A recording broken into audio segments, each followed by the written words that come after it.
Les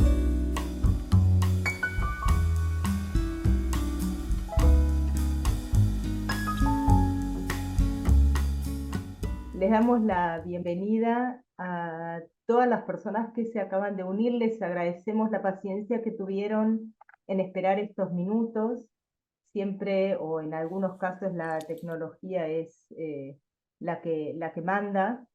Pero bueno, aquí estamos reunidas y reunidos con el gran privilegio de tener nuevamente entre nosotros a Yamila Sevilla, que va a coordinar este ciclo en el cual se van a presentar aspectos diversos de un tema que hoy nos convoca y nos ocupa, que es el lenguaje en la mente y en el cerebro.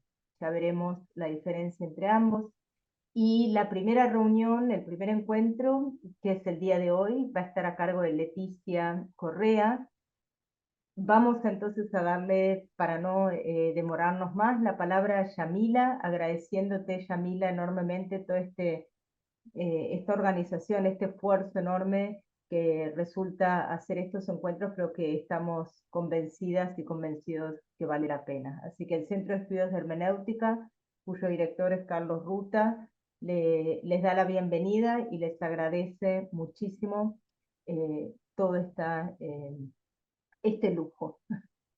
Listo, gracias Laura. La presento brevemente a Yamila. Por supuesto, es un lujo, como dijo Laura, tenerte otra vez con nosotros y te agradecemos tu generosidad y compromiso con este ciclo. Bueno, la voy a presentar brevemente, podría decir mucho más, pero me voy a tratar de ser lo más breve posible. Yamila Sevilla es doctora en lingüística por la Universidad de Buenos Aires. Es profesora de la Facultad de Filosofía y Letras de esa universidad, donde dicta la materia neurolingüística y forma parte, además, del Comité de Ética. Es también investigadora independiente del CONICET en el Instituto de Lingüística. Ha actuado como profesora invitada en diferentes universidades de Argentina y del exterior. Estudia las bases neurobiológicas y cognitivas de los procesos de producción y comprensión del lenguaje y de la lectura. Se interesa principalmente por el procesamiento sintáctico en poblaciones con y sin patologías a lo largo de la vida. Temas sobre los que ha publicado varios capítulos de libros y numerosos trabajos científicos en revistas de la especialidad. Ha participado en muchos eventos científicos internacionales y se preocupa por comunicar el conocimiento actual sobre las relaciones entre el lenguaje y el cerebro a público no experto. Bueno, muchas gracias, Yamila. Te dejo la palabra. Bueno, buenos días. ¿Se escucha bien? Ahí sí. Perfecto. Perfectamente. Bueno, buenos días. Yamila, Bienvenido. perdón, Sí, un minuto, que cometí una omisión, y es el que canal. claro, Sí. discúlpenme, por el apuro de empezar me olvidé de explicarles que cada persona tiene en la barra de herramientas abajo un símbolo que es como un mundillo, y ahí pueden optar sobre qué canal cliquear. Si quieren escuchar a cada persona en su lengua original, optan por la primera opción, que es idioma original. Si quieren escuchar todo en castellano, en español, cliquean en español, y si quieren escuchar todo en portugués, cliquean en portugués. Perdón, Yamila, gracias. No, por favor. Bueno, bienvenidas y bienvenidos a este primer encuentro de este ciclo que llamamos El lenguaje en la mente y el cerebro. Muchas gracias por estar acá. En primer lugar, entonces empiezo por agradecer de verdad al Centro de Hermenéutica de la Universidad de San Martín esta invitación para llevar adelante este ciclo, a Carlos Ruta, a Laura Carugati, Diego Sánchez y especialmente a Marina Mayor, que siempre es tan generosa y paciente conmigo, y realmente por ponerse al hombro la organización de esto. Y agradezco también, claro, al Instituto de Lingüística de la Facultad de Filosofía y Letras de la Universidad de Buenos Aires, mi casa, por sumarse con tanto entusiasmo a la propuesta de coorganizar esto. Justamente, de hecho, para el conocimiento, de formar redes siempre fue fundamental, siempre es fundamental, pero en estos tiempos en los que la verdad es que el sistema científico y las instituciones públicas están tan permanentemente en cuestión, hacer pie en nuestros vínculos, en la posibilidad de mantener redes institucionales y en el compromiso de todos los que formamos parte de ese sistema, de sacar de los laboratorios y poner en diálogo con la comunidad el conocimiento de excelencia que se produce adentro, la verdad es que son especialmente vitales.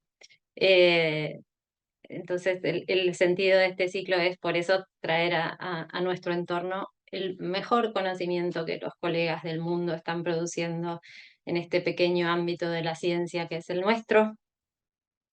Y de eso se trata este ciclo, de mostrar lo que sabemos hoy, lo que nos seguimos preguntando sobre el lenguaje, quienes lo estudiamos como un proceso psicológico, mental y en su dimensión biológica. Y entonces a lo largo de estas charlas lo que vamos a ir anunciando, lo que vamos a hacer es hablar de cómo funciona el lenguaje en la mente en distintos momentos de la vida. Desde antes de nacer, como hoy, hasta la vejez, en la oralidad y en la lectura, cuando todo va bien y cuando hay problemas o trastornos de distintos tipos. Y como nos gusta empezar por el principio, hoy vamos a abrir este ciclo hablando de adquisición del lenguaje con una invitada que, como ya se dijo, es un lujo, un verdadero privilegio. Es muy de verdad para mí un honor presentar a Leticia Sicuro Correa, que va a presentar su conferencia Adquisición del lenguaje en las interfaces, implicancias para el trastorno del desarrollo del lenguaje. Leticia es lingüista, primero, lo cual ya es un orgullo gremial. Y es doctora en psicolingüística por la Universidad de Londres. Actualmente se desempeña como profesora titular en el programa de posgrado de estudios del lenguaje en la Pontificia Universidad Católica de Río de Janeiro. Fue investigadora visitante en muchas universidades, entre ellas la Universidad René Descartes de París y la Universidad de Nova de Lisboa. Además, fundó y coordina actualmente el LAPAL, el Laboratorio de Psicolingüística de Adquisición del Lenguaje de la PUC de Río. Desde ahí formó y dirigió a un montón de investigadores y viene desarrollando un programa de investigación con una agenda propia, que es un programa que es monumental, especialmente para la región, desde mi punto de vista, por lo riguroso y sistemático sobre la adquisición y el procesamiento del lenguaje en adultos y en niños con y sin alteraciones, con una perspectiva que integra ejemplarmente para mi teoría lingüística y los paradigmas de experimentación en modelos de procesamiento, además originales. Bueno, quiero agregar que desde acá consideramos que tu trabajo, Leticia, es una guía y un modelo siempre. Así que con mucho orgullo de tenerte acá, te dejo la palabra.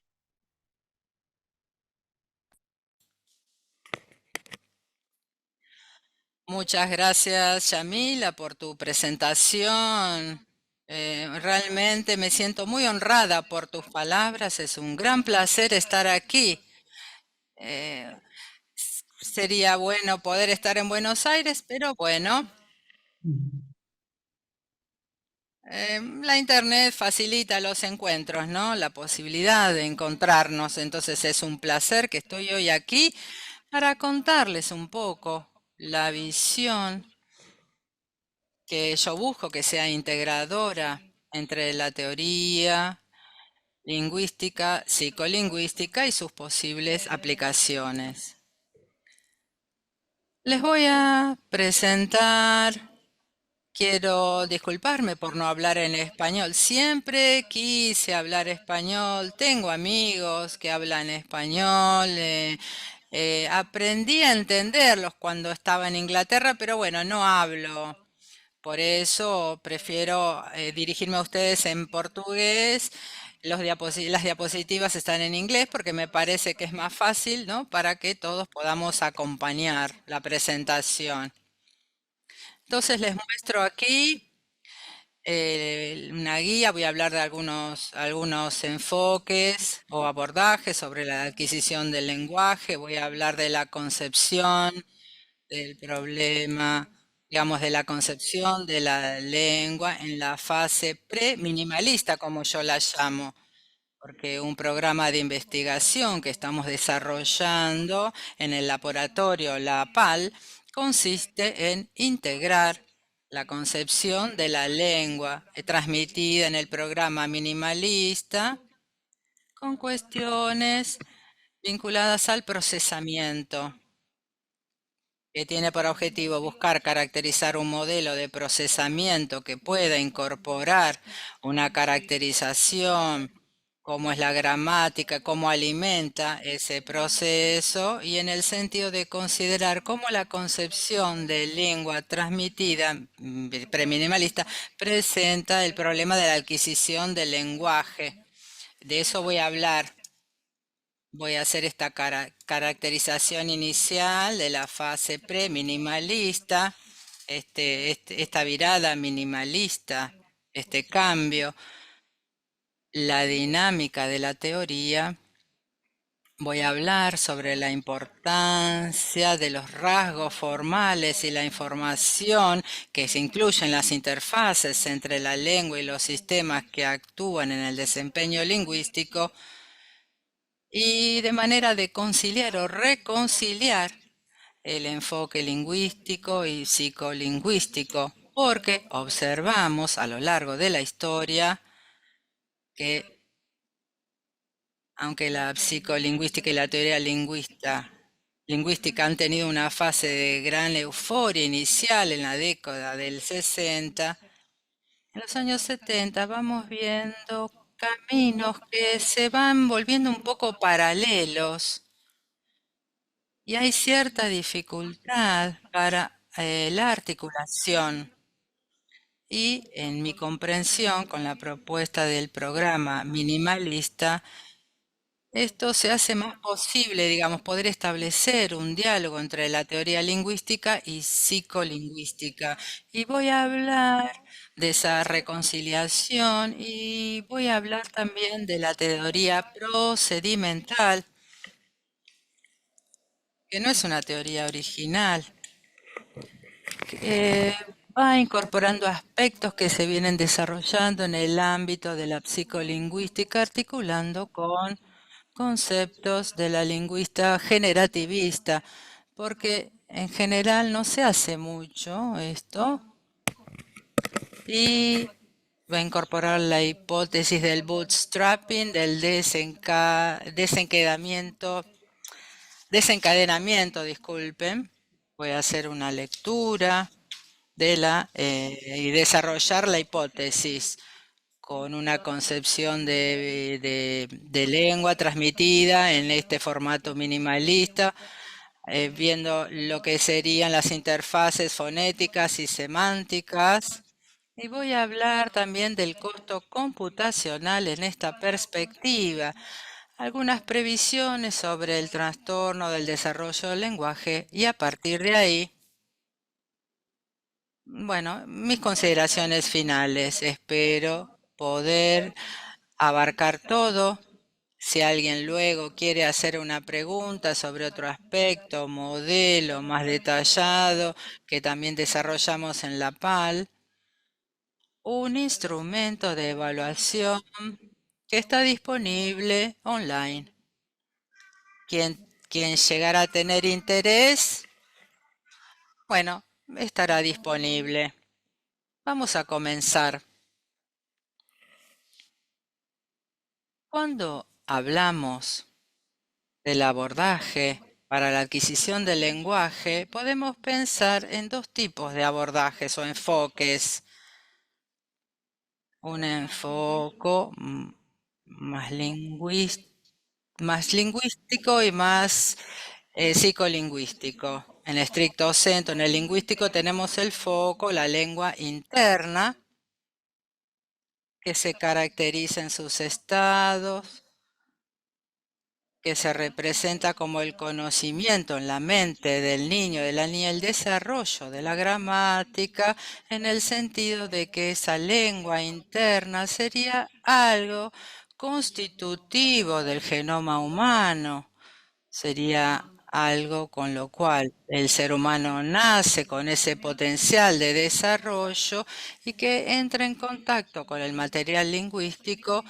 Esta lengua interna se va desarrollando y tomando la forma de la lengua de la comunidad en donde la crianza o el niño o la niña se inserta. Y ahí la teoría lingüística considera que lo que se viene buscando a través de la investigación teórica, caracterizar las distinciones, en este caso, para ver cuáles son los requisitos que estas gramáticas de lenguas humanas tienen que satisfacer y cuáles son las propiedades para que la adquisición del lenguaje se convierta en algo factible para cualquier niño o niña, independientemente de la lengua a la que esté expuesto o expuesta.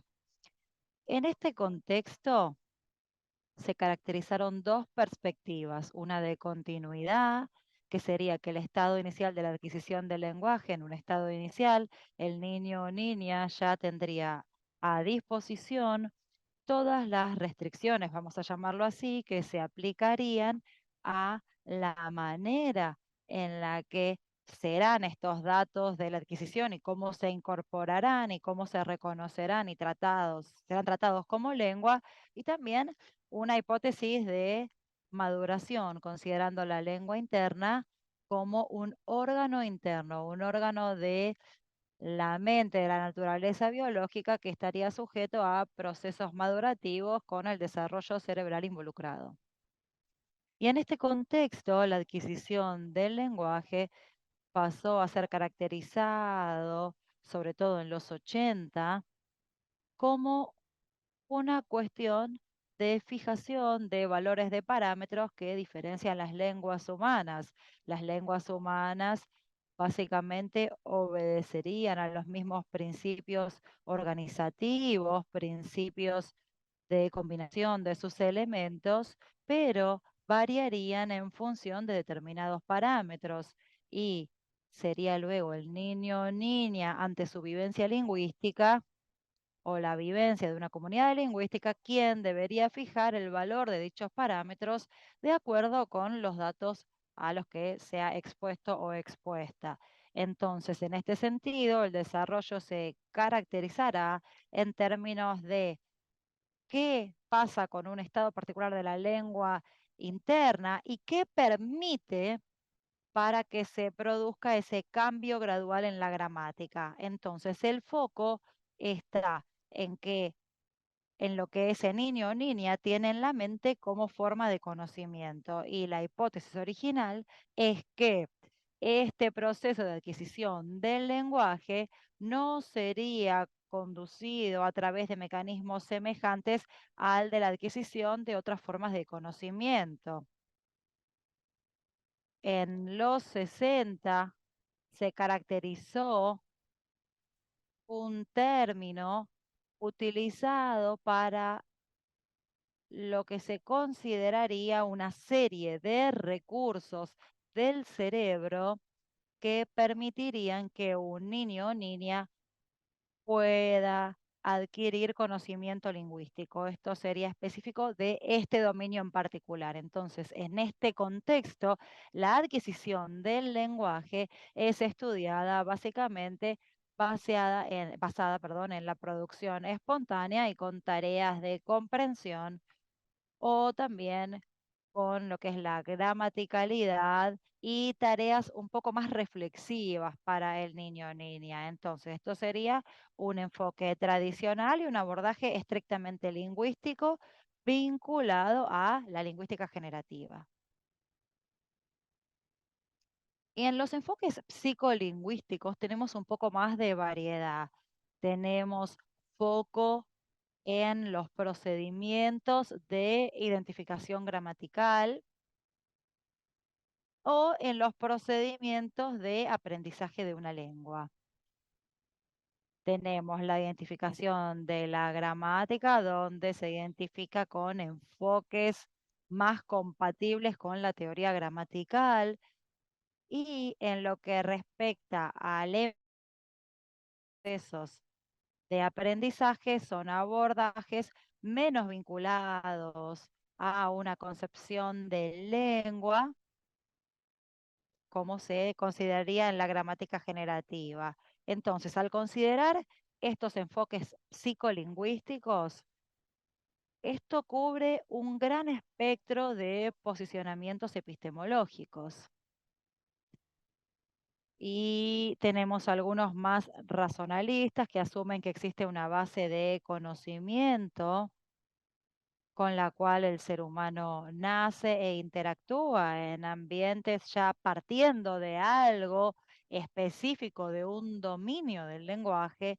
Y luego tenemos también otros enfoques más empíricos o empiristas que dan por sentado que existen ciertos procesos de aprendizaje generales de una naturaleza más probabilística y que se aplican a diferentes dominios. Entonces tenemos un gran espectro y encontramos posiciones que yo considero más kantianas, digamos, porque son algunas que incluyen cierto razonalismo, pero a su vez se considera que las propiedades del aparato procesador humano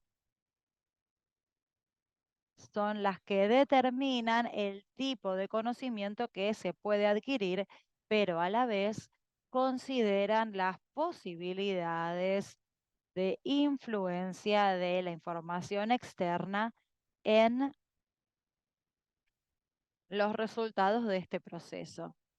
Entonces, cuando consideramos a la gramática en este contexto psicolingüístico, tenemos que considerar siempre la interacción del desarrollo de habilidades de procesamiento. Y en este contexto, el costo de procesamiento aparece como un posible determinante del costo de la adquisición del lenguaje en diferentes lenguas. Entonces, si bien las lenguas o la adquisición del lenguaje sigue un curso de desarrollo que puede ser semejante entre las lenguas, hay algunos aspectos que diferencian las lenguas, como los morfológicos, que pueden determinar diferencias en este curso de adquisición. Y a la hora de considerar estas cuestiones, como probablemente ya sepan, tenemos una condición necesaria para que cualquier gramática pueda ser adquirida. Bueno, estas se piensan no necesariamente en términos de una gramática universal, como se pensaba en el contexto de los enfoques lingüísticos, sino que aquí se considera que puede haber determinación del dominio que pueden aparecer en la lengua o en la propia constitución de las propiedades de las lenguas humanas. Serían aspectos de naturaleza más cognitiva que podrían presentar también restricciones a esas formas gramaticales y a los procesos de adquisición. Y si alguien quiere hacer alguna pregunta, por favor, pueden avisarnos. Eh, yo sé que con la interpretación quizá puede ser complicado hacer las preguntas durante la charla, pero si quieren las podemos hacer las preguntas o por el chat o al final. Entonces, pensando en los enfoques psicolingüísticos, podemos considerar procesos específicos de dominio, procesos más liberales de aprendizaje y lo que es prevalente en el proceso de adquisición de naturaleza más general o más específica, pero compartido con los dominios más específicos, pasa a ser un tema, una cuestión empírica. Entonces, en este contexto de los enfoques psicolingüísticos, se presenta un problema que no aparece en la teoría lingüística. La teoría lingüística presenta un problema de la adquisición del lenguaje como formas de conocimiento que podrían suceder, pero en este contexto psicolingüístico tenemos una cuestión cognitiva involucrada y de esta manera aparece el problema del bootstrapping o desencadenamiento o apalancamiento del proceso de adquisición. O sea, con este bootstrapping estamos considerando que existe una dotación biológica para la adquisición del lenguaje, pero no se sabe qué es lo que hace que esta dotación biológica se manifieste en los procesos de adquisición. O sea, ¿qué es lo que desencadena este proceso? ¿Qué es lo que hace que las operaciones sintácticas pasen a funcionar en la mente del niño o niña de forma tal que luego pueda combinar elementos del léxico de forma estructural? Entonces, la idea es que el niño o niña, a ver, queremos ver cómo es que inicia este proceso.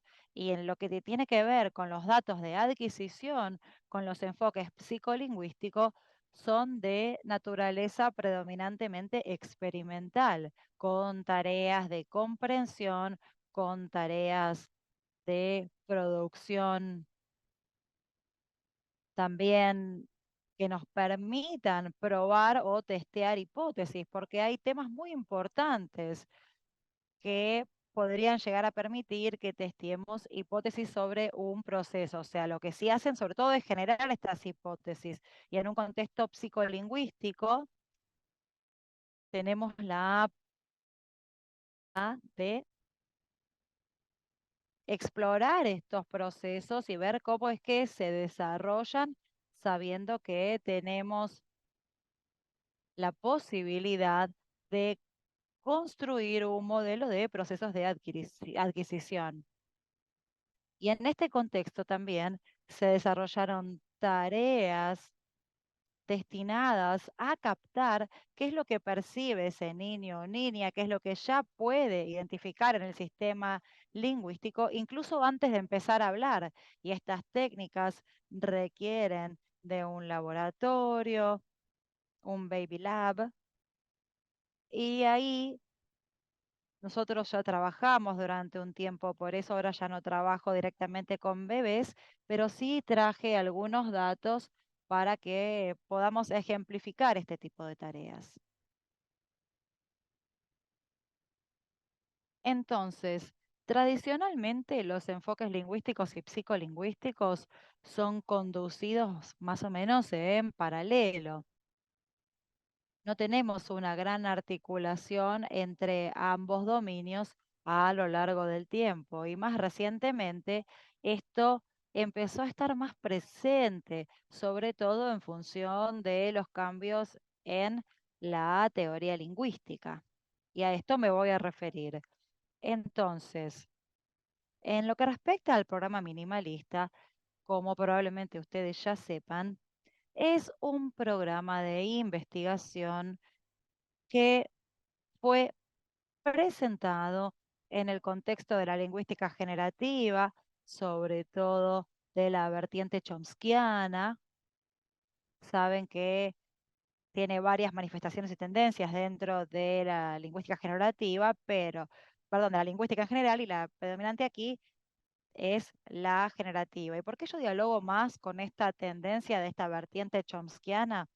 Bueno, en este caso yo creo que es que queda más clara la preocupación alrededor del problema de la adquisición del lenguaje y vamos a ver que esta preocupación muchas veces puede dejar de lado la preocupación que tiene que ver con la posibilidad de incorporación de un modelo de lengua y un modelo de procesamiento.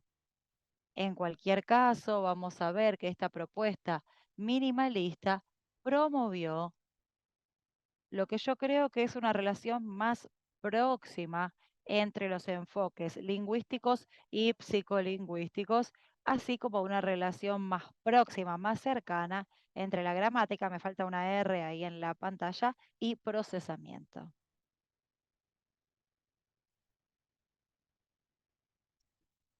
Y ahora me voy a referir un poquito a la era pre-minimalista, que empieza a mediados del siglo XX, más o menos en los 50, entrando hacia los 60, 70 y llegando a la década del 80, cuando se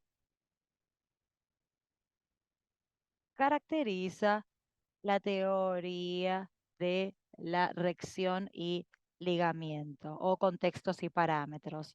Entonces, en este contexto, en la fase pre-minimalista, existe un foco de la teoría lingüística que presenta un modelo de gramática o teoría que se centra en la adecuación explanatoria, que es un modelo de gramática generativa en el que la lengua no tiene que ser solo capaz de generar en el sentido de explicitar todas las oraciones de la lengua y solo ellas, sino que debe presentarse de forma tal que tenga propiedades que permitan que dicha gramática pueda ser adquirida por cualquier niño o niña. Entonces, esto significa, o esta es la definición de este término. Había una preocupación también, por ejemplo, George Miller y otras personas, un psicólogo psicolingüística y cognitivo.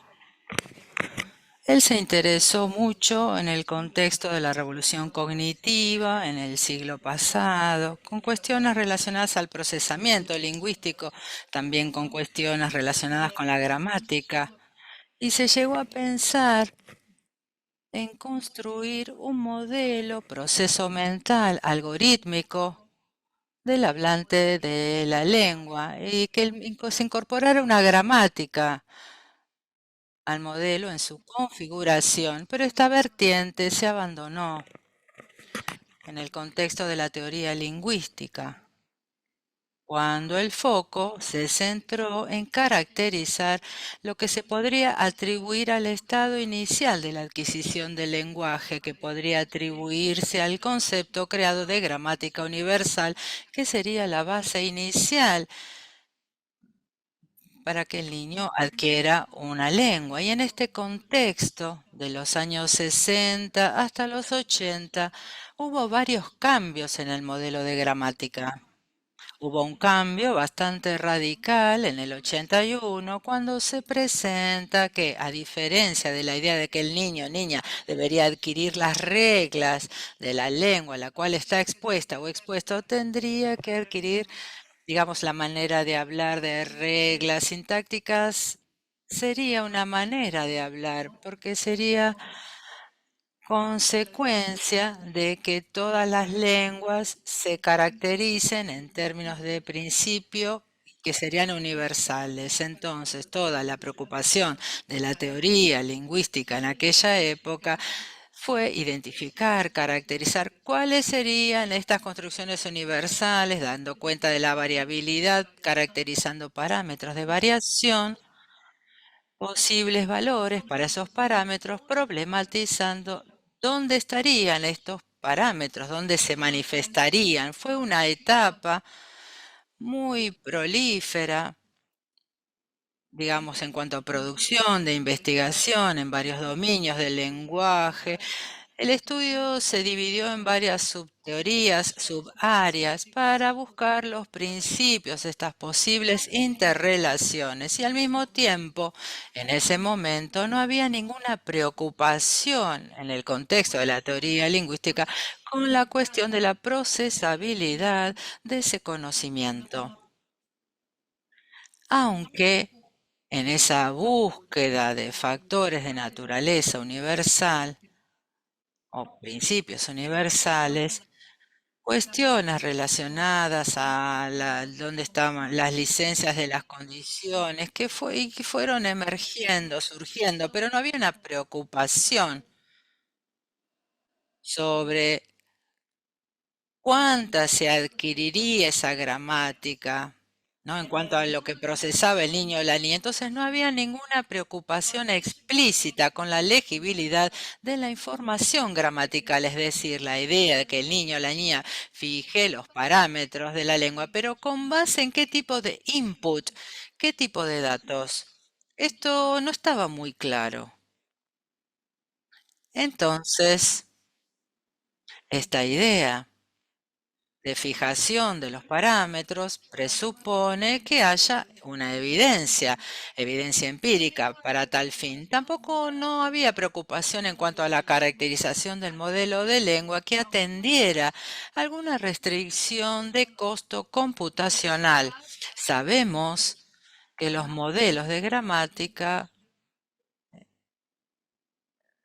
lo que dicen respecto al conocimiento, digamos, en estado virtual, son las posibilidades combinatorias del léxico de manera estructurada en un idioma, pero esto no es la manera en que el hablante reproduce y él habla y comprende. De todos modos, esta combinación es una computación gramatical y esta computación necesita obedecer, digamos, tiene algún costo, pero esta cuestión del costo de la computación viene siendo problematizada explícitamente, a mi ver, en la década de los 80 o en la década del 80.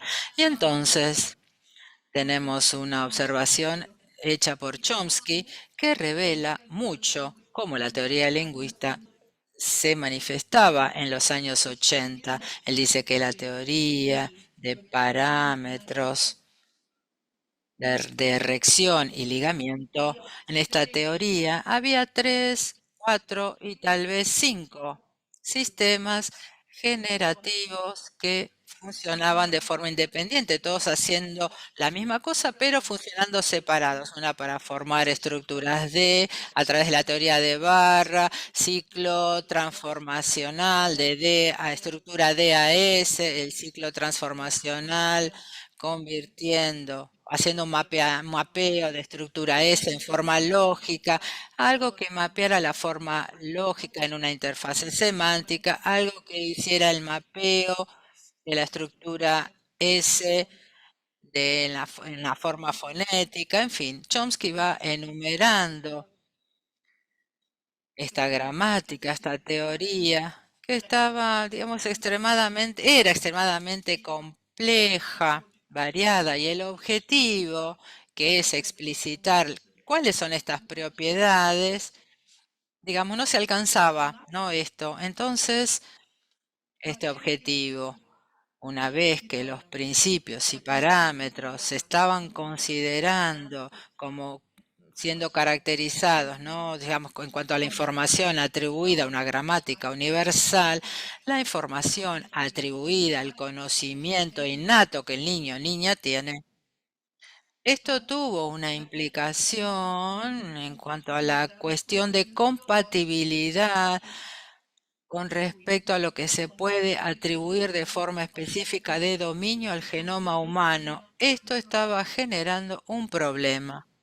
Entonces, tenemos aquí, ¿no?, este cambio hacia el formato minimalista y tenemos una preocupación metodológica. Chomsky se va a referir a la navaja de Occam's,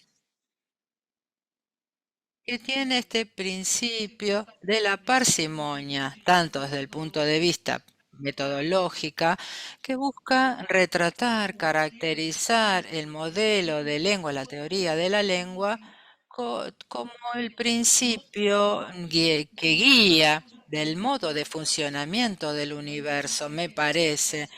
Creo que se asume que el universo,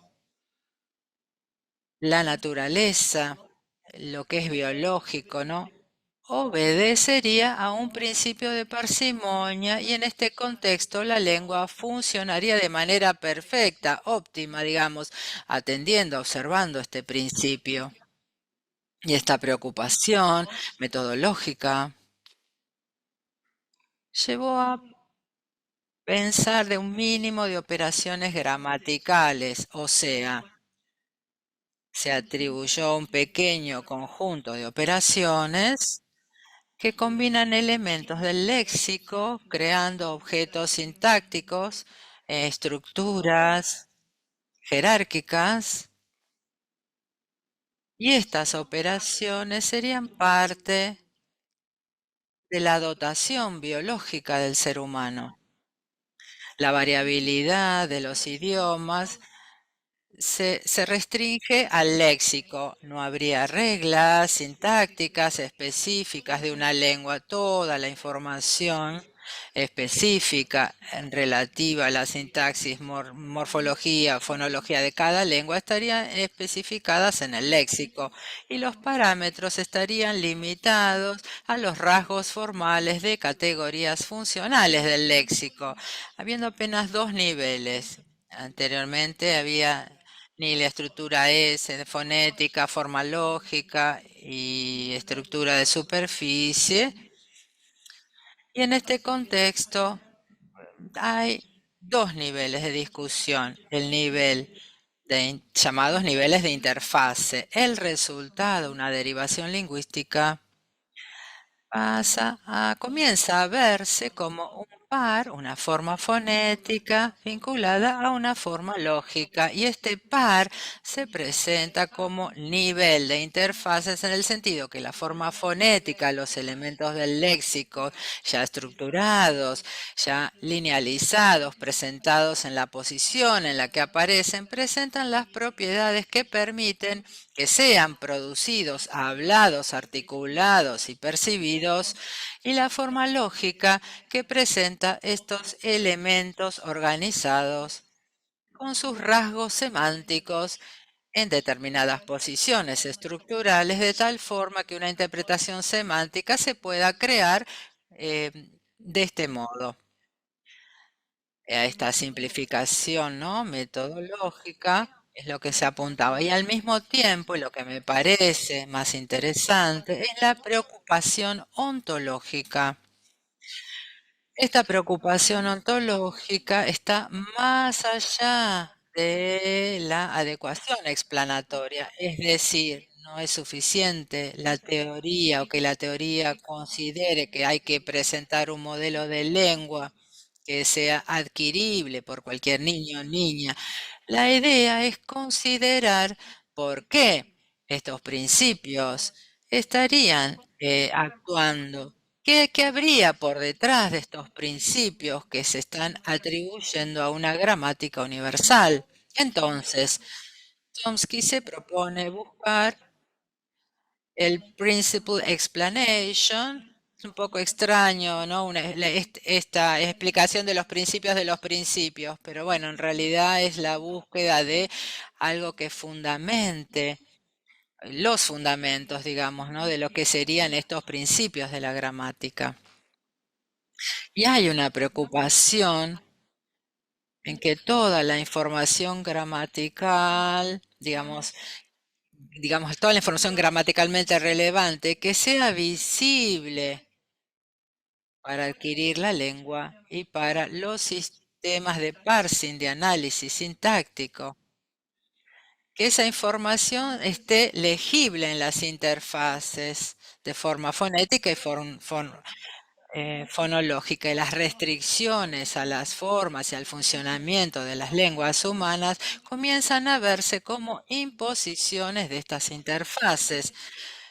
Como se trata de interfaces de la lengua interna con los sistemas que actúan en el desempeño lingüístico, digamos, con los sistemas conceptuales, los intencionales, sensorios motores, con la memoria en sí, ¿no?, que actúa en la producción, observamos que se considera que las restricciones que se presentan a las lenguas naturales humanas para que sean adquiribles son restricciones impuestas por el sistema que actúa en el desempeño lingüístico. Entonces, observen, la teoría lingüística había seguido una estrategia de investigación desde el principio, que era considerar el estudio de la competencia disociado del estudio de la performance, del desempeño. La teoría lingüística se concentraba en el estudio de la competencia y buscaba, a través de ese estudio de la competencia, llegar a lo que serían los principios o las bases para que las lenguas se fueran adquiribles. Y en este proceso se llegó a la conclusión de que aquello que hace que las lenguas sean adquiribles es el hecho de que que puedan ser procesadas por el aparato procesador humano. Observen que la idea de desempeño pasa a incorporarse en la misma noción de lo que viene a ser una gramática de lengua natural. Entonces, vemos que estas restricciones, estas imposiciones de las interfaces van a ser imposiciones que consideran la eficiencia computacional y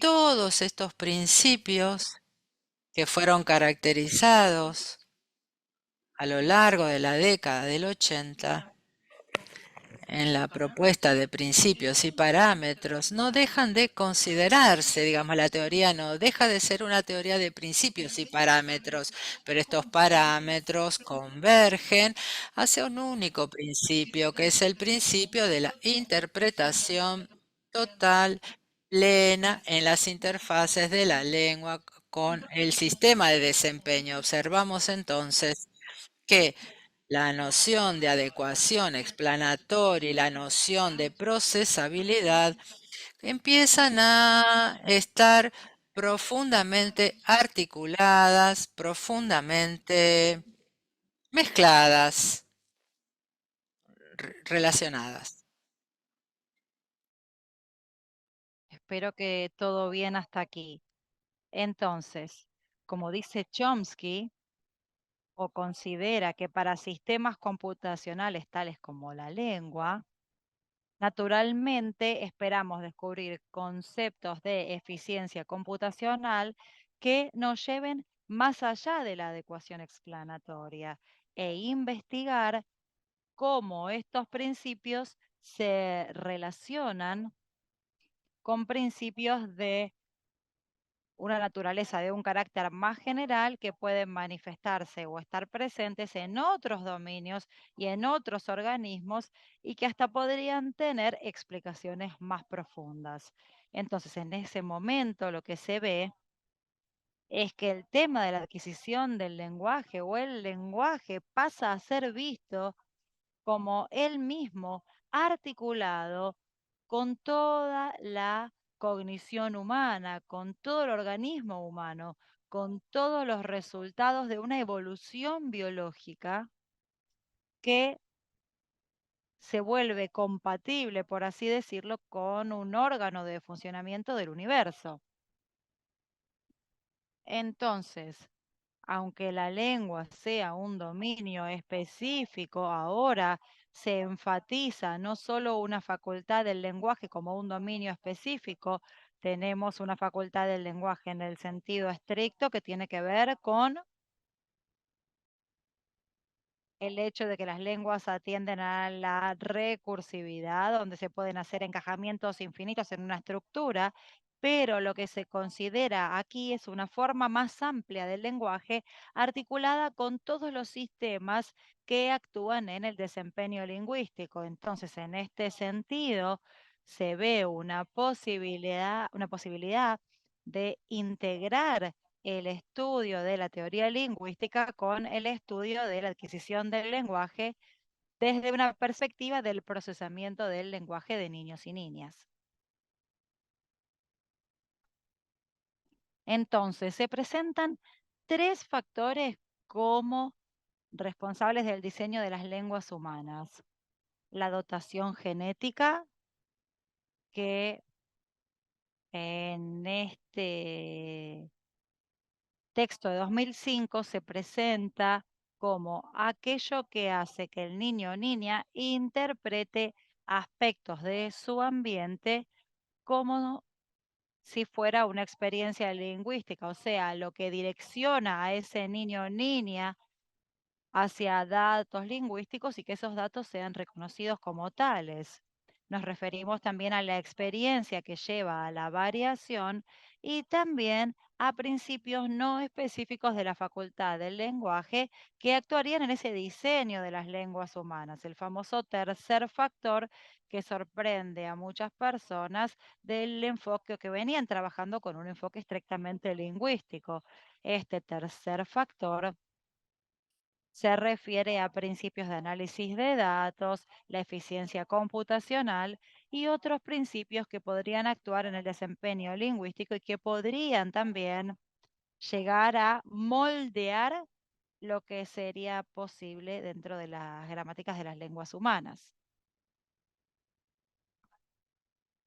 Entonces, en suma, las restricciones para las formas gramáticas pasan a verse como una consecuencia del modo en el que esa lengua interna se relaciona con todo ese aparato que actúa en el procesamiento lingüístico.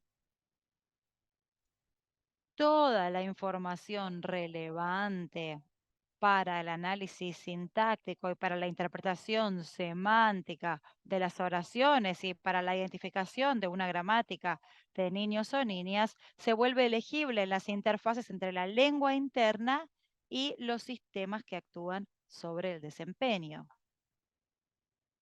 La adquisición del lenguaje entonces involucrará o dará inicio o en realidad inicializará un sistema computacional universal y la fijación de parámetros exclusivamente en el léxico. Y algo crucial es que los rasgos formales se volverán legibles en las interfaces. ¿Y qué son estos rasgos formales? Son las propiedades de elementos del léxico reconocidas por ese sistema o por esas operaciones computacionales y por lo tanto se garantiza la autonomía de esta computación sintáctica, pero a su vez existen propiedades semánticas que se vuelven legibles en las interfaces. Entonces, estos rasgos formales son caracterizados como interpretables y no interpretables, y interpretables en el sentido de que tienen una base conceptual, una base intencional, y los no interpretables tienen que ver simplemente con lo que se trabaja internamente en la computación y la derivación o la computación gramatical, y son equivalentes a estos rasgos formales a, por ejemplo, elementos que son tratados como provistos de significado a la hora de que sean combinados con una propiedad positiva y otra negativa para que puedan combinarse, por así decirlo. Entonces garantizan la autonomía de estos elementos sintácticos, aunque tengan una base conceptual intencional que se volverá visible en las interfaces. Entonces, lo no interpretable solo es operacional en la computación sintáctica o gramatical, pero no está visible para el niño o niña como tal. No está visible para un lector u oyente como tal y no está presente en el resultado del habla como tal en los niveles de interfaces.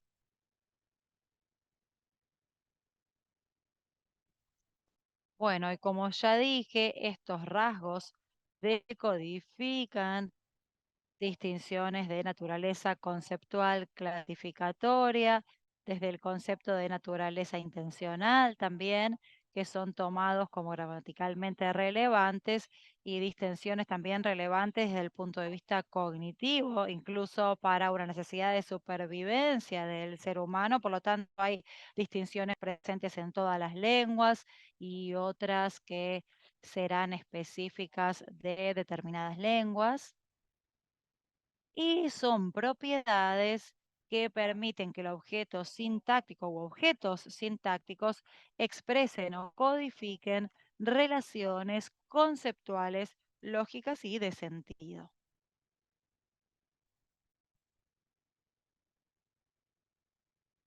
Vemos entonces que los seres humanos serían o estarían genéticamente dotados con medios para distinguir los sonidos del habla o sus correlatos, y que están presentes en este medio donde está el niño o niña, y esto permite también reconocer los datos del habla, y esto es lo que sería información de interfaces. Entonces, con información de interfaces Lo que consideramos es que el input lingüístico, los datos que recibe ese niño o niña, no son simplemente un continuo de sonidos. Una vez que son segmentados o sonidos, no son simplemente una secuencia de elementos lexicales, sino que son percibidos por el niño o niña, y esto es lo que difiere, lo que diferencia este enfoque de otros y de los psicolingüísticos también, que buscan caracterizar cómo es que ese niño o niña lidia con esas secuencias de elementos del léxico. ¿Es solo de forma probabilística? Por eso la idea de que el niño o niña no lidia con esto solo de manera probabilística, porque esto ya lo toma en realidad como producto de una lengua interna del interlocutor, o sea, producto de algo semejante a lo que él o ella misma trae consigo. Por lo tanto, percibiría los datos de la adquisición como material que está en una interfaz. Y en este caso sería entre la mente del hablante y ese sonido con su propia mente de desarrollo y esos datos que están siendo percibidos. Entonces, ¿cómo sería este procesamiento de la información de interfaces? Bueno, aquí se observa como legibilidad de las interfaces todo lo que tiene que ver con rasgos formales para estas propiedades que permiten la combinación de los elementos del léxico de forma estructurada. Y estos rasgos formales se manifiestan en las interfaces de forma sistemática. Entonces, se manifiestan en patrones, ¿sí? Patrones de orden de palabras, patrones morfológicos, patrones fonológicos, y la realidad es que en la lengua todo lo captable que es tomado como gramaticalmente relevante atiende o sigue un determinado patrón. Entonces vamos a ver que la adquisición del lenguaje en las interfaces significa que el niño o niña tomará esos datos del habla y tiene acceso inmediatamente al sonido del habla y retomará este sonido que permitirá identificar patrones reconocidos como ya pertenecientes a una interfaz fónica o fonética.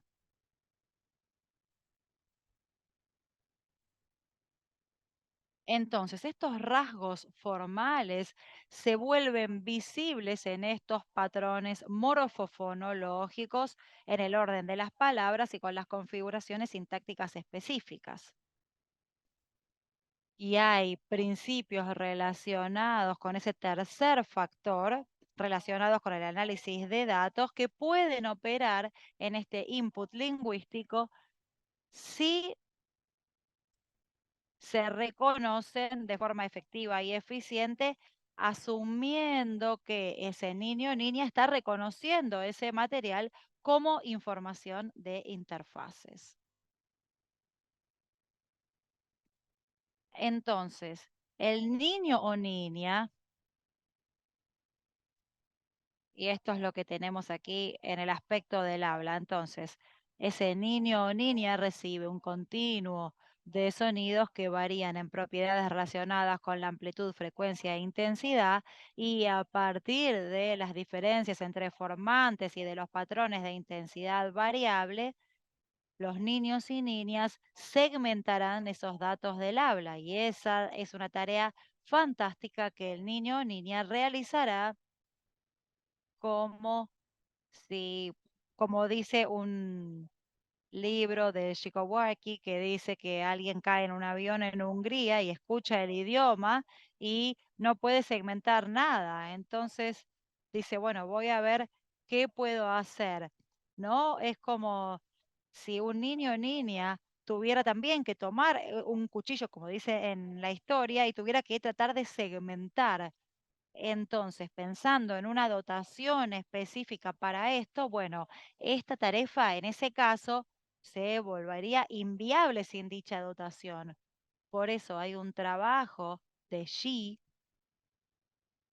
que trabaja con la percepción del habla de bebés y plantea que el análisis que los bebés hacen de los sonidos del habla es guiado por aquellas o hacia aquellas propiedades relevantes para la identificación de la gramática desde los primeros días. Entonces, cuando tratamos de conciliar o reconciliar estos enfoques lingüísticos y psicolingüísticos, en este punto cabe traer un concepto que fue incorporado en la década del 90, fines de los 80, principios de los 90, por un psicólogo llamado Suksik, que trabajó con la percepción del habla de los bebés, y es un concepto que viene de la etología y que se refiere al aprendizado guiado por factores innatos. Entonces, cuando la psicolingüística trabaja con este concepto de aprendizaje guiado por factores innatos, hay una fase que la teoría lingüística trabajaba con la idea de principios y parámetros como gramática universal. Y ahí vemos que el aprendizaje guiado por principios innatos tiene un compromiso con una dotación biológica, pero no está comprometido con una naturaleza específica de dominio o compartida entre dominios de esos factores innatos. En verdad, si el niño, niña, digamos, si nosotros podemos acercar este concepto de aprendizaje guiado por factores innatos, considerando que el niño o la niña es llevada, digamos, a reconocer patrones en el habla como información de interfaz, o sea, relevante para el análisis sintáctico y para la interpretación semántica. Y este sería el primero de los tres factores señalado por Chomsky en la propuesta de minimalismo. Al mismo tiempo, observamos que en los niños, en los bebés, se pueden basar en análisis estadísticos, en cuestiones probabilísticas, que hablan de recursos que no son específicos del dominio, dependen de la lengua, siempre que sean guiados para reconocer esos patrones sistemáticos, hacer ese análisis distribucional, no hacerlo de una manera no totalmente inductiva, no desde cero, sino como algo ya guiado por esta dotación biológica. Entonces, vemos que cuando aparecen principios de análisis de datos relacionados al análisis probabilístico, es el tercer factor que estaba en la propuesta minimalista para la adquisición, para caracterizar el diseño de las lenguas humanas. Entonces, la idea de la gramática universal se termina restringiendo, ¿no? En este contexto, a lo que tal vez sería un sistema computacional universal lingüístico, que también es una cuestión empírica, porque las operaciones son específicas de dominio o no, pero la idea de gramática universal se relaciona más a la disposición para analizar los datos de determinada manera, reconociendo el ambiente, a ese conjunto de datos como datos lingüísticos. La idea, por lo tanto, de la idea del aprendizaje por factores innatos está presente en varias formas de vida, en varios tipos de animales que van siguiendo. Por ejemplo, las tortuguitas que van siguiendo la línea del horizonte cuando dejan el huevo, los pollitos que siguen a la mamá cuando salen del huevo, los pájaros migratorios que siguen a un pájaro que los guía. Entonces tenemos una serie de disposiciones biológicas para lidiar con el ambiente de determinada manera. Entonces, esto estaría siendo traído, digamos, para el contexto del lenguaje humano. Y esto haría como un desdoblamiento rápido un complejo de patrones comportamentales frente a la presencia del input adecuado durante un periodo sensible, durante una etapa en la que el cerebro tiene elasticidad suficiente para lidiar con esos datos de determinada manera. Sabemos que en la década del 60 nosotros, a partir de ahí tenemos la idea que existe un periodo crítico para la cuestión del lenguaje, hay un periodo sensible para la atención del lenguaje y tiene que ver con este desdoblamiento de esta disposición biológica para percibir, ¿no?, los datos del ambiente de determinado modo. Y en esta visión, este conjunto de recursos que permiten resultados de cierta manera de los de procesamiento de los datos pueden hacer uso de procesos que son recursos específicos de dominio o no.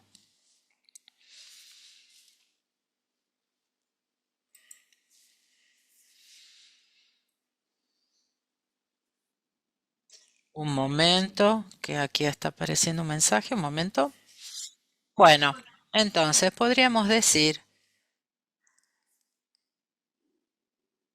que el aprendizaje guiado por factores innatos lo llamaría el dispositivo de adquisición de lenguaje minimalista. En la década de 60 teníamos este MLAD, asumiendo que sería un mecanismo específico de dominio que permite la adquisición del lenguaje, y en este contexto incorporamos a este mecanismo un tercer factor que tiene que ver con propiedades, imposiciones de todo el aparato procesador del sistema de desempeño. Frente a este concepto de interfaz o interfaces, el niño, la niña, reconocerá patrones en la señal del habla como gramaticalmente relevantes. Tenemos la prosodia que ahí delimita la ventana de procesamiento, que serían paquetes informacionales que permiten que la información se mantenga en la memoria de corto plazo para que ciertas representaciones se identifiquen, se creen, teniendo un análisis de distribución. El niño o la niña aprovecharía este análisis distribucional dentro de la perspectiva que no estaría buscando toda la información de los datos, ya estaría analizando los datos a partir de determinados supuestos que derivan de la inserción de la lengua interna en el conjunto del sistema de desempeño. Y entonces observamos que en este contexto, a los 9 meses de edad, ya hay evidencia de que el niño o la niña lidia con información acústica de distribución que convergen, haciendo que el niño o la niña logre delimitar fronteras de palabras, fronteras de sintagmas, fronteras de oraciones. Y aquí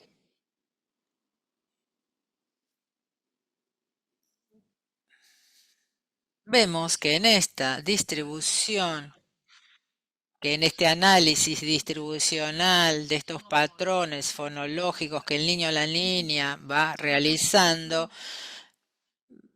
se va llegando a dos categorías.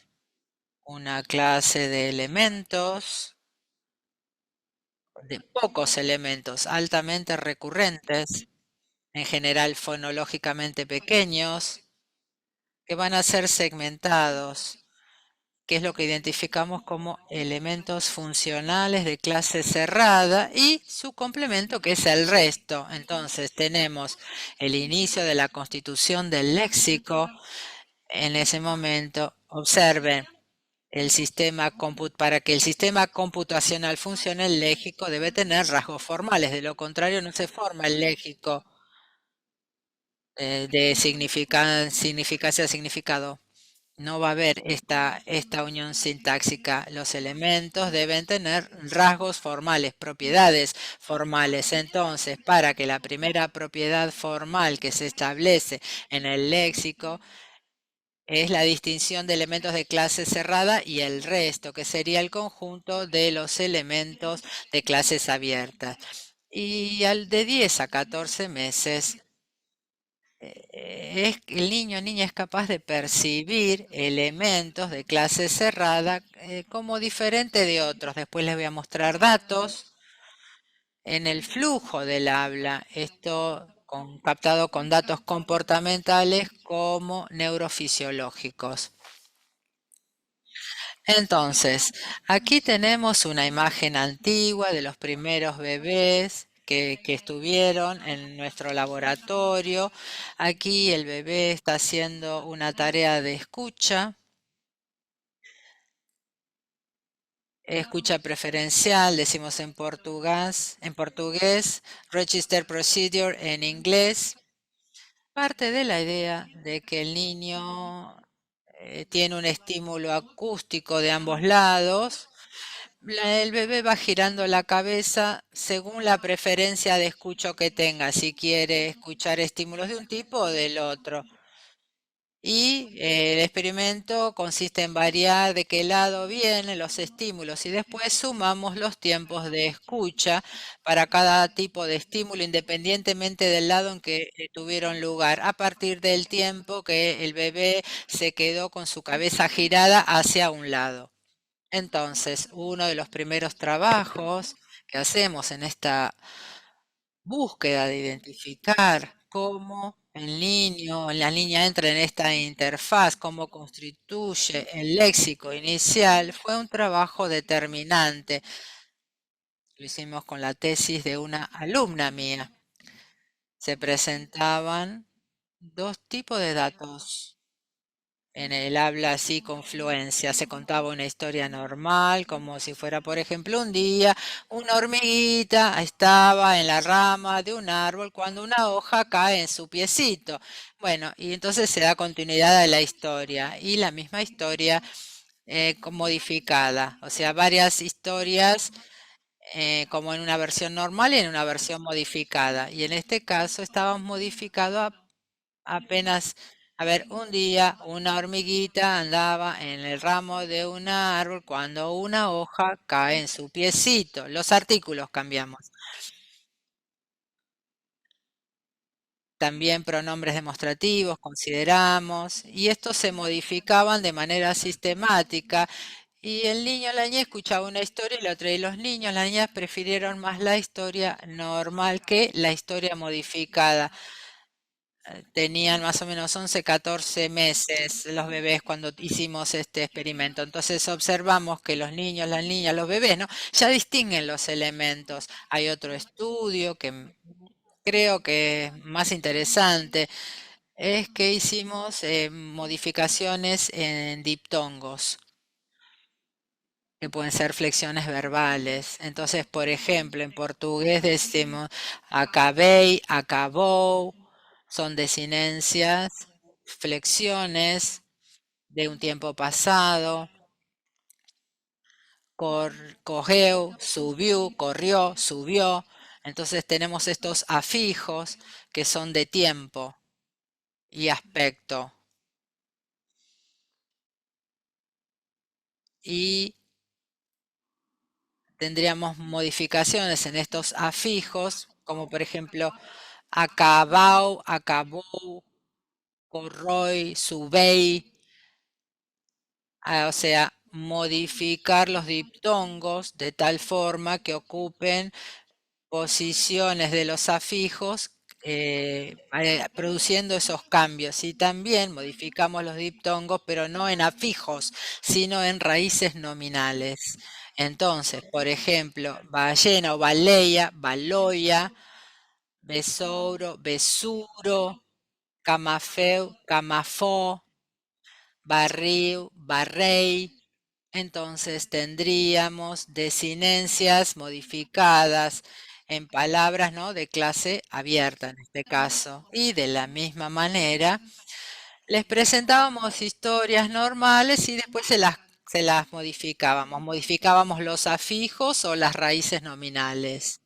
Entonces, por ejemplo, el rey descubrió una laguna y estableció una ley. Ah, es solo mía, el plebeyo partió y el besouro, el insecto ya no se bañó. Bueno, es una historia, digamos, están observando, por más que no entiendan mucho, el flujo del habla.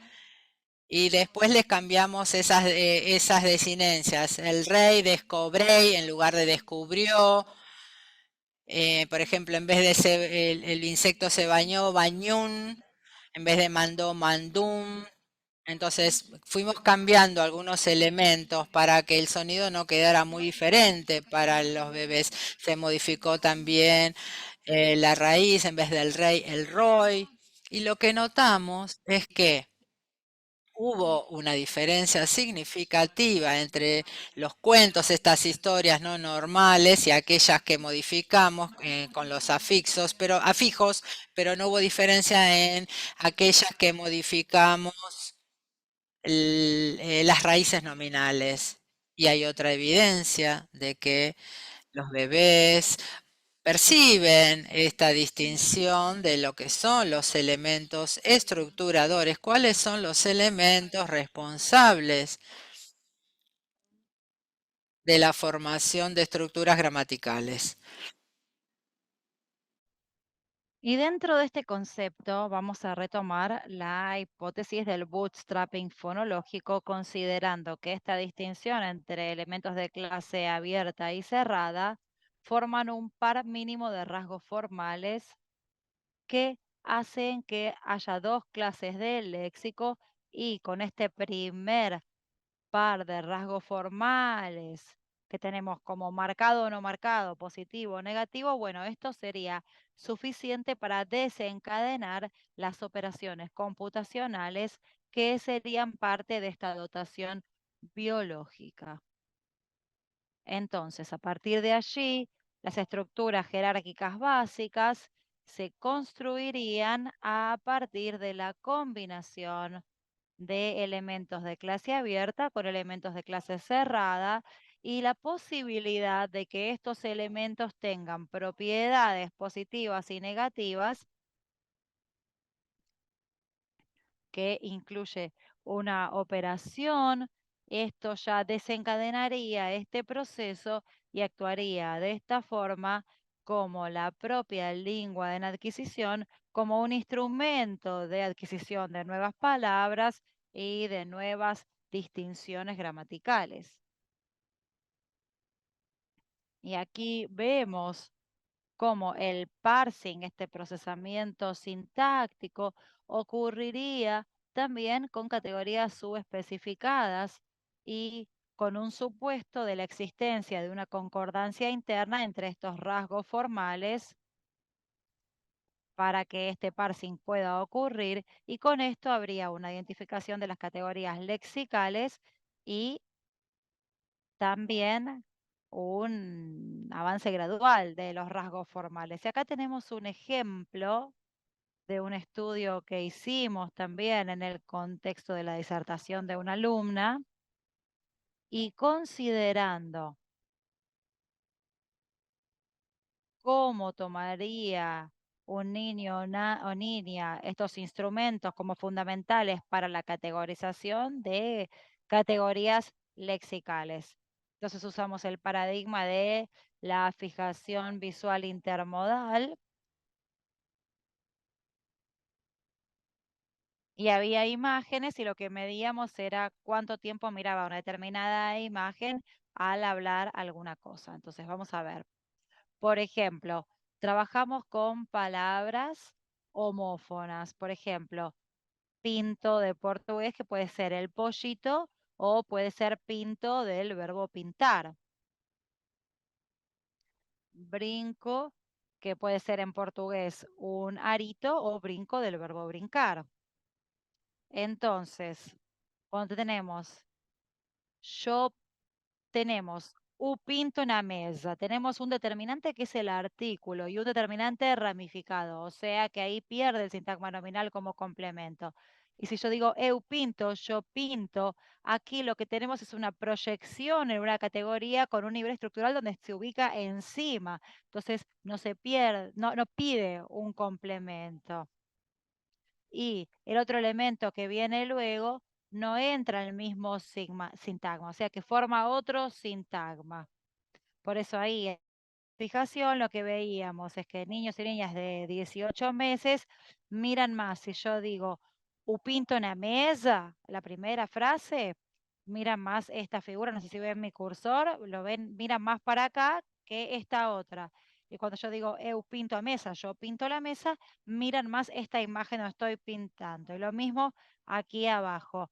U brinco da boneca, el arito de la muñeca. Y lo mismo con otras frases, ¿no? Por ejemplo, con la palabra barata, que en portugués es cucaracha. También nos ha pasado esto y pudimos mostrar cómo es que ese parsing se puede hacer dándole al niño o niña esa categorización de una clase lexical. Y cuando ya ese niño o niña está alrededor de 1 año, salimos de la interfaz estrictamente fónica y estamos haciendo un emparejamiento entre la interfaz fonética y la semántica. Entonces aquí lo que vemos es una especificación progresiva de los rasgos formales.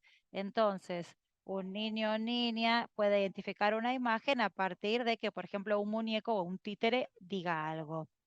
Y esta es una tarea que explora, por ejemplo, cuánto un niño o niña percibe de un elemento determinante en una lengua como el portugués, como el elemento que contiene información relativa al género. Existe un trabajo de varias personas que consideran que la adquisición del género viene de la forma en la que va dándose, por ejemplo, la vocal en el nombre o en el sustantivo, pero en nuestro caso viene a través del determinante. Y en este caso tenemos dos personajes. Uno tiene un nombre inventado. Aquí tenemos una especie de gota y un pez. Dabo en portugués. Miren el dabo, el dabo. ¿Y qué pasó? Están jugando con la pelota. Y ahí preguntamos, ¿quién agarró la pelota? Y el niño puede responder el dabo, puede responder él, puede responder este, pero la respuesta marcará el género. Y presentamos entonces palabras con varias formas de vocal temática. Entonces tenemos el dabo, el daba, la misma forma que en portugués podríamos decir el mapa, el mismo que en español, el mapa, que no deja de ser masculino. Y también tenemos el dave, como sería, por ejemplo, el peine, que es masculino también, aunque termine en e. Y yo luego le presento al niño o niña la posibilidad de decir la davo, que va a ser femenino, como por ejemplo la tribu, la andaba, que es lo más común, porque la vocal temática es semejante al artículo femenino y que podría verse como un morfema de género marcado. Y tendría también la dave, como por ejemplo, en portugués sería el puente, pero que en portugués puente es una palabra femenina. Entonces, en el caso del masculino, se basean en el determinante preferencialmente o particularmente cuando es semejante a la desinencia, pero también cuando no lo es. Y en el caso del femenino, del morfema femenino, el niño o niña se empieza a confundir porque quizá puede estar percibiendo esto más o menos a los 22 meses, que esa A no es una vocal temática o podría ser un género marcado, pero a los 4 años los niños y niñas se basan exclusivamente en el determinante para determinar el género de la palabra. Entonces, vamos a considerar que los niños y niñas reconocen las variaciones sistemáticas dentro de la clase de determinante y para atribuir el género a nuevas palabras, baseándose en el supuesto de que es una concordancia o relación sintáctica entre el determinante y el nombre. De la misma manera, trabajando con la noción de número, también con nombres inventados acá, ¿sí? Y es una tarea de identificación de imagen. Y decimos, mostrar los Davos, mostrar los Davos, mostrar el Davos o mostrar los Dasbo, más parecido a lo que sería la estructura, donde pondríamos, por ejemplo, una S en el medio de la palabra. Entonces, el niño o niña tiene una palabra inventada y tiene dos elementos inventados acá. Acá donde tenemos una cantidad grande y acá un elemento único. Entonces, si decimos os davos, acá tenemos el número plural, ¿sí? Y la idea será que pueda distinguir estas dos imágenes. Entonces, lo que obtenemos es que el niño o niña acierta las relaciones de número gramatical, pero se da cuenta o repara de que en portugués, y de hecho el resultado en Portugal fue diferente, levemente diferente, pero en portugués brasileño existe la posibilidad, tenemos la variante donde yo puedo decir los davos, pero hay una variante no estándar que convive con esa, que es los davo, donde la marcación se da solo en el determinante. Y los niños y niñas de 2 años ya tratan el marcado y el no marcado prácticamente de la misma manera y rechazan los otros, pero en portugués se prefiere este más que este. Entonces ya son sensibles a la variedad de la lengua a la que son expuestos. En resumen, percibimos la especificación progresiva de rasgos formales a través del análisis sintáctico y de la interpretación semántica fundada en la referencia.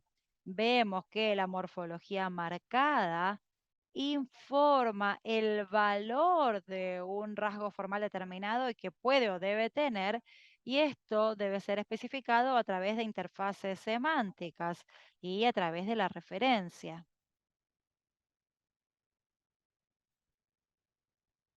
Y aquí vemos el tema del costo de procesamiento en el proceso de adquisición. Existe un costo en la adquisición de morfología, porque la morfología de género, por ejemplo, por ejemplo, hay una lengua africana que ahora no me acuerdo el nombre, que tiene 9 categorías de género y un niño o niña, por supuesto, demorará más tiempo en identificar las categorías de género en esa lengua comparada con otras. Y en el tema del número, hay lenguas que tienen número dual y hay otras que tienen otras también que pueden presentar mayores dificultades. Pero básicamente estas distinciones en estos elementos de clase cerrada estarán alrededor de los 2 años de edad. Y ahora tendremos otras distinciones en las que la información no tendrá tanto que ver con lo que sucede dentro de una clase, sino más bien con propiedades que se presentan con patrones en un nivel más de la oración como un todo. Y allí tendremos el costo computacional que podrá ser caracterizado en función de la cantidad de unidades funcionales o nodos funcionales necesarios para que la oración pueda producirse o interpretarse. Esta es una hipótesis de Jakubowicz que lidió particularmente con la adquisición del francés y con los críticos del francés, evidenciando dichas formas, y el grado de especificación de los rasgos formales necesarios. Si voy a tener, por ejemplo, un rasgo que va a caracterizar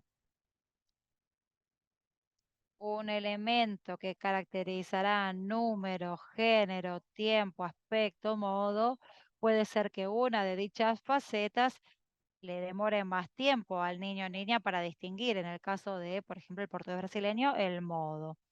Y tenemos otros elementos también que implican costo computacional, como por ejemplo las operaciones de movimiento. Y existe una discusión sobre en qué medida ese costo está en el movimiento. Y en las primeras versiones del programa minimalista, Chomsky consideraba que el movimiento era algo con costo.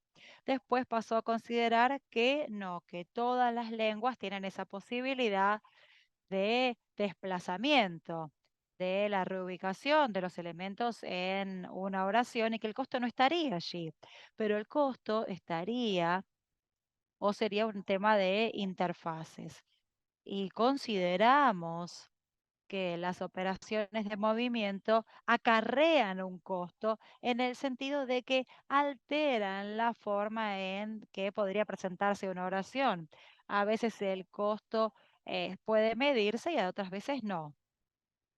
Y con este principio consideraremos que las operaciones de movimiento direccionadas por el discurso, o sea, la teoría lingüística presenta una serie de movimientos que posicionan los constituyentes en el orden en el que aparecen en la lengua.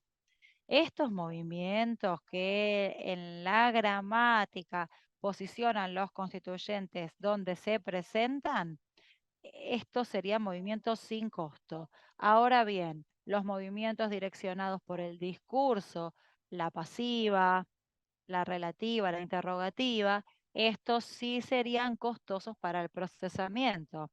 Me parece que me estoy pasando del tiempo. Díganme, por favor, cómo estoy yendo con el tiempo porque estoy sin reloj. Entonces, las estructuras costosas serían las pasivas, por ejemplo, el niño fue llamado por la niña. Ahí habrá que identificar la información de la interfaz y esto implicaría una dependencia discontinua entre el auxiliar y el participio, que va a informar que el rasgo podría atribuirse al predicado. Esto va a involucrar no solamente la identificación, sino también lidiar con las unidades de memoria que la identificación acarrea en sí mismo. Otras estructuras costosas son las interrogativas. Por ejemplo, ¿qué niña el niño llamó? Vemos que estas estructuras son costosas porque contienen un elemento en una posición, ya sea al inicio de la frase, de la oración, pero van a ser particularmente costosas si hay una intervención, una interferencia del elemento encontrando el sujeto. ¿Qué menino, qué niño o niña? Este sintagma es muy semejante y esto puede causar interferencia con un costo mayor. ¿Qué necesita el niño o la niña? Para la pasiva necesita tener una sensibilidad inicial a esa dependencia discontinua entre auxiliar y participio. Y observamos que alrededor de los 18 meses los niños, las niñas son sensibles, pero no van a procesar la pasiva de manera tranquila hasta los 4 o 5 años, cuando observamos que el niño o la niña es capaz de procesar porque puede ser priming o reducida, pero bueno, es fácil porque depende de toda una estructura del discurso. Este trabajo se utilizó la tecnología de la atención preferencial, la preferencia visual, o sea, como esta que vimos de girar, ¿no?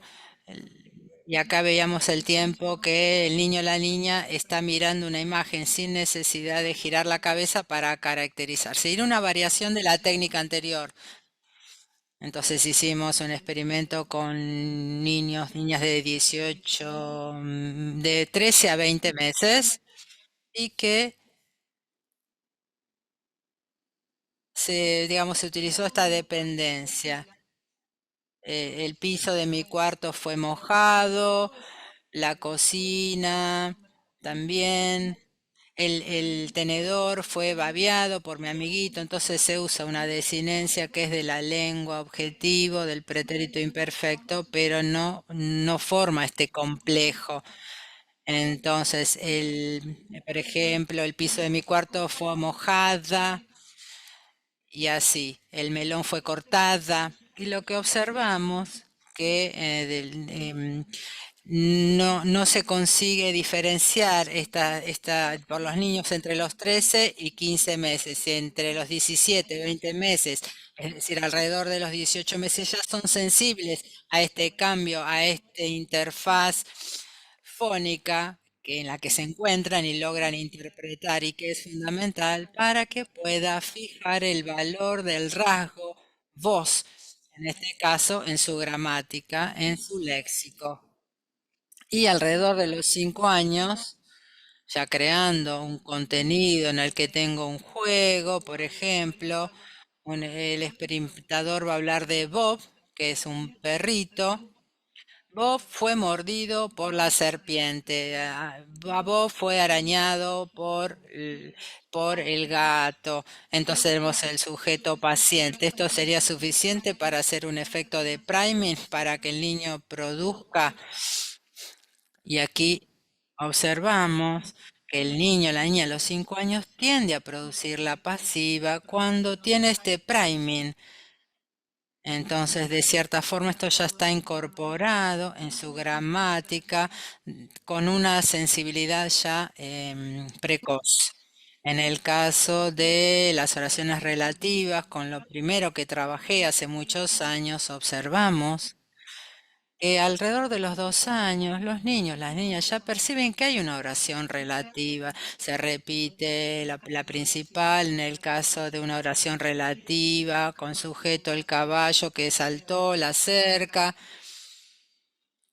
el caballo que derrubó la cerca, el niño ignora la relativa, pero percibe la acción, o la percibe a los 4 años, se da cuenta, lidia bien con la relación de sujeto, pero evita el objeto y las relativas a objetos, las interrogativas con qué, cuestan hasta incluso para adultos o pacientes afásicos. Entonces, aquí tenemos material que utilizamos.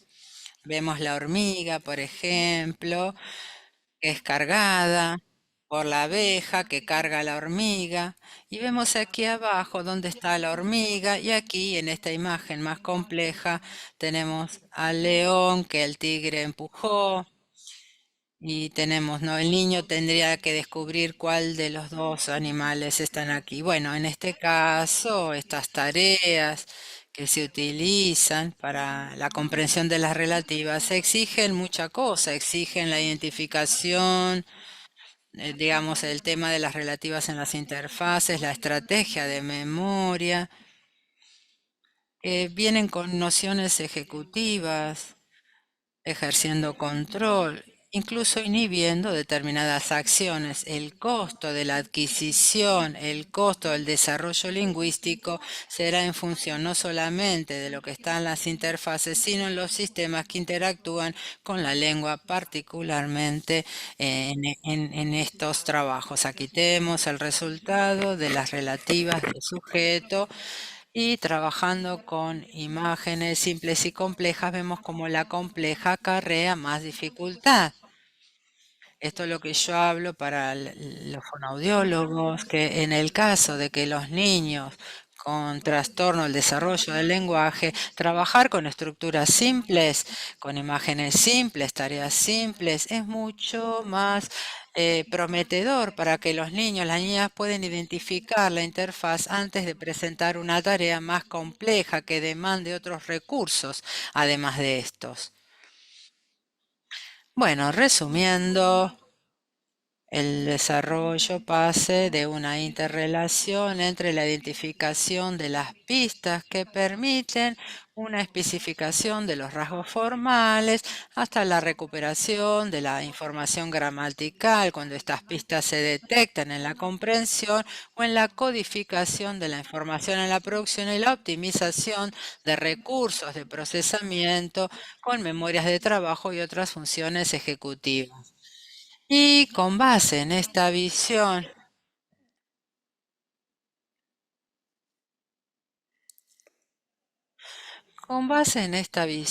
del proceso de adquisición, hacemos algunas previsiones en el trastorno de desarrollo del lenguaje.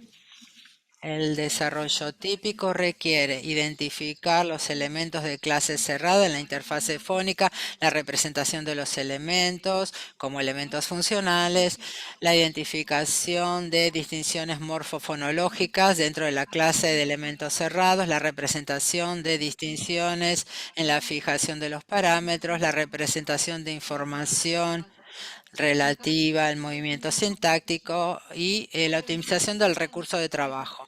Se piensa que el trastorno de desarrollo del lenguaje puede afectar cada uno de estos procesos.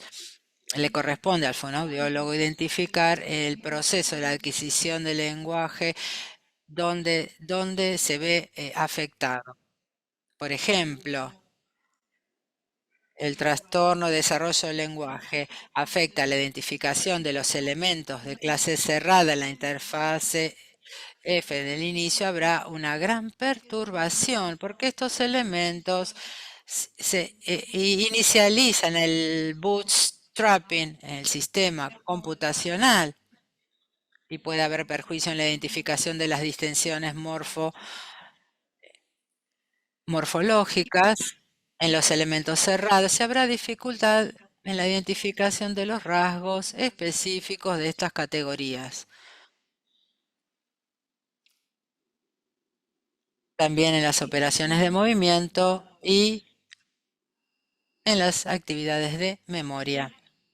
Sabemos que el trastorno del desarrollo del lenguaje es heterogéneo en un mismo niño o niña, y las hipótesis relativas al procesamiento y lingüísticas no dan cuenta de esta variabilidad. Lo que nosotros entonces comenzamos a considerar que las diferentes fuentes de dificultad de este trastorno pueden caracterizarse en esas demandas del procesamiento de la adquisición del lenguaje.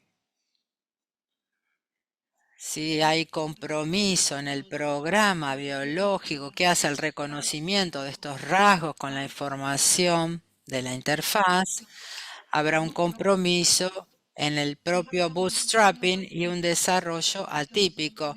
Tendrá un desarrollo que utilizará recursos que, digamos, va a intentar adquirir, no por la concordancia, va a intentar identificar concordancia por procesos diferenciales. Hay niños, niñas que siguen un patrón de desarrollo diferente en los casos más graves.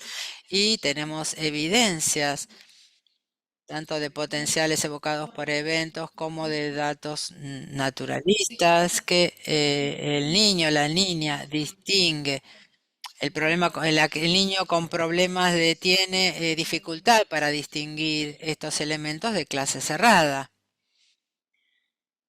Si el niño, la niña tiene dificultad para identificar estos núcleos funcionales, en el tipo de modelo en el cual trabajamos en la articulación de la gramática con el procesamiento, estos núcleos funcionales dan origen a las estructuras de arriba hacia abajo, formando los elementos sintácticos que se acoplarán en los elementos lexicales, en los verbos. Por ejemplo, si hay problemas con esto, digamos, los niños tienen problemas con esto, se puede prever, digamos, en la formación de estas estructuras, los niños tendrán dificultades para encajar los elementos, la estructura argumental en estos elementos funcionales, y omitirá elementos, o por ejemplo, sujeto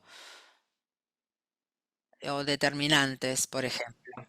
Entonces, hay varios estudios que señalan para problemas con los determinantes, con los auxiliares, fenómenos asociados a dónde está el sujeto, por ejemplo, y si la omisión del sujeto se puede explicar en el acople de estas estructuras, que en nuestro modelo, que bueno, no va a dar tiempo para hablar, pero se trabajan en espacios paralelos en la memoria. Se afecta la identificación de variación morfológica, tendremos uso errático de género, de número. Se identifica distinción de género en casos más graves de DLD. Si el problema está en la búsqueda de estos elementos funcionales al momento que habla, pero no en el reconocimiento, está la previsión de más dificultad en la producción, en la comprensión, y hay datos comportamentales que señalan este desequilibrio, digamos, en algunos casos. Si el trastorno de desarrollo del lenguaje causa dificultad en la información de interfaz en estas estructuras de alto costo en el complejo auxiliar participio, tendremos una dificultad que presentan los niños en la comprensión de las pasivas con reversibilidad en el papel temática, y también van a necesitar usar las interrogativas in situ y dificultades particularmente en en las frases relativas. Si el niño o la niña tiene dificultad en las estrategias de ensayo que se necesitan activarse en el procesamiento de alto costo, tendrán dificultad particularmente en las estructuras de objeto también. Y observamos que los niños y las niñas que pueden tener dificultad en el dominio de las funciones ejecutivas. Tenemos datos comportamentales que señalan esto, y recientemente hicimos un trabajo de una correlación presentando dos tareas de control inhibitorio, una función ejecutiva, con tareas con exigencia de alto costo. Y hubo una correlación positiva, aciertos en las de alto costo, con acierto en alto costo y falta de respuestas precisas en el control inhibitorio. Cuanto más aciertos, menos tiempo en la tarea de control inhibitorio. Observamos entonces que estos niños, niñas están en riesgo de DLD, y se encuentra esto en ambientes clínicos con estas características. Observamos que el TDL cubre aspectos específicos y también de los sistemas que actúan juntamente con la lengua. Entonces, eh, ya como es tarde,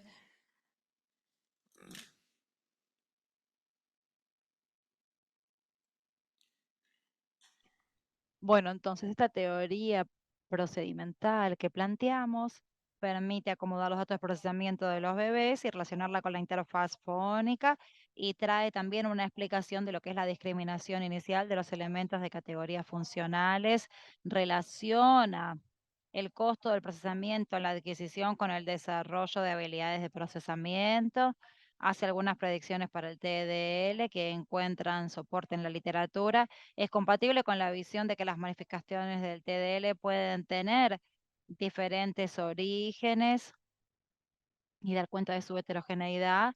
Es compatible con la visión de que el TDL puede involucrar recursos computacionales no específicos del dominio de la lengua, y de esta manera reconcilia una teoría que está aliada a factores innatos con estos datos de procesamientos que de alguna manera se vuelven compatibles con la propuesta minimalista. Bueno, perdón que corrí al final y perdón que me extendí un poquito, así que eso es todo. Muchísimas gracias. Muchísimas gracias, Leticia. Fue una conferencia espléndida. No sé cómo es si tenemos tiempo de poder hacer algunas preguntas. Entiendo que no. ¿Sí? Me dice Laura. Ah, qué pena, pues. Claro, claro, porque estamos ya Qué sobre la pena. hora, claro. Ay, Si qué tú ya me lástima. avisas un poco más. Sí. Qué lástima Perdón, que no sí, me esa fui yo dijeron que no antes. me animé a interrumpirte. Eh, Igual l- sí, Disculpa, pueden sí, sí, mandar sabemos. consultas o lo que sea por el correo del Centro de Estudios de Hermenéutica y las compartimos, no hay ningún problema. yo tengo muchísimas ganas de continuar la conversación. Tengo anotadas muchísimas preguntas porque fue verdaderamente eh, muy rica en muchos aspectos, desde los epistemológicos hasta los de empíricos, y finalmente me parece que hay un montón de pistas para las personas que trabajan con trastornos del desarrollo del lenguaje que darían lugar a un montón de preguntas.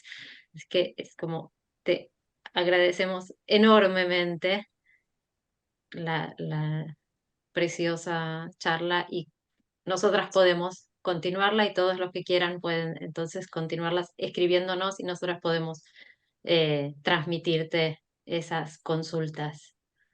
Tá bom.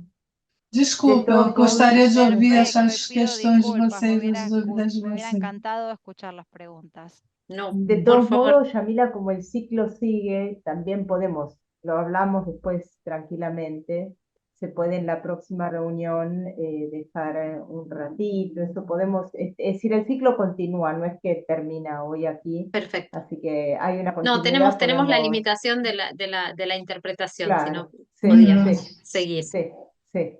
Mm. Es Así que el las próximas, como son en castellano, podemos extendernos un poquito más. Así que quien quiera mandar alguna consulta, o bueno, lo podemos conversar todavía, cómo continuarlo en la próxima fecha, cuando tenemos la próxima presentación. bueno, Bueno, una, muchísimas gracias, Leticia. Obviamente estás invitada, pero Un sabemos lujo. que estás muy ocupada, pero obviamente nos encantaría que nos acompañes en el ciclo.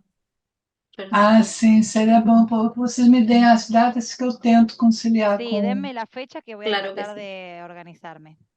Bueno, Dale, muchísimas Yamila, gracias te entonces comprometemos a para que le todos. avises, pero no te preocupes, Leticia, no, sabemos que estás muy ocupada. Muy bien. Bueno, muchísimas Gracias. gracias, Yamila. Un agradecimiento enorme. Y ahí en el chat también aparecieron muchos agradecimientos de la gente que tenía que ir Eu retirándose. estou vendo aqui as Sí, mensagens. estoy viendo ahí los mensajes en el chat. Ujú. Bueno, muchísimas gracias entonces a Não, todos não ficou también nenhuma por pergunta. compartir. Tá bom. Y yo te escribo, Leticia, porque tengo preguntas para hacerte. Obrigada. Muchas gracias. Y Muchas gracias, Leticia, hermoso Gracias Yamila, a un todos. lujo. Gracias, Tchau. gracias.